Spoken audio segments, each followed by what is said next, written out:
अस्सलाम वालेकुम, नमस्ते, प्रणाम। मैं हूं आपका भाई मणिराज और मेरे साथ है प्रेमराज वंश, इनका चैनल का नाम है। और ये लोग भाई हैं, अभी बनाते हैं ऐसे, मतलब ये छोटा बच्चा भी है, इसमें भाई है, श्रीकांत भैया है और काफी मजेदार वीडियो बनाते हैं और फनी वीडियो बनाते हैं। तो आप लोग सपोर्ट कीजिए और ज्यादा से ज्यादा आप लोग सब्सक्राइब कीजिए गाइस। इस तरह प्यार वीडियो देते हैं भाई को, प्यार दीजिए, काफी खुश है मकसद है। चलिए यहाँ से वीडियो स्टार्ट करते हैं। Love you all. Hi guys, हम प्रेमराज। आप लोग कैसे हैं बताइएगा। और हमारा जो वीडियो जा रहा है उसको आप लोग शेयर, सब्सक्राइब, लाइक, कमेंट और उसको ज़्यादा से ज़्यादा आप लोग शेयर करिए।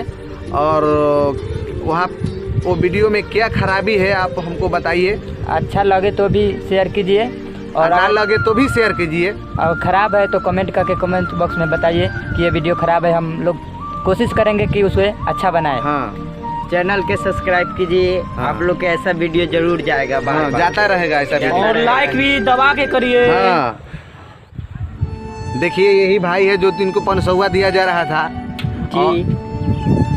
और ये जो है इनके तो देखिए रहे हैं। आप भी कुछ बोलिए अपने बारे में। ये सब आप लोग को इंटरटेनमेंट करने के लिए बनाया गया है। हाँ, बनाया गया है, रियली में नहीं। रियली में नहीं है। तोरे 500 लिया है ना, ऐसा बात नहीं है। ऐसा बात नहीं है। ये वो कॉमेडी बात के नहीं लिए है। सिर्फ आप लोग के कॉमेडी हंसाने के लिए बनाया गया है। हंसाने के लिए सिर्फ।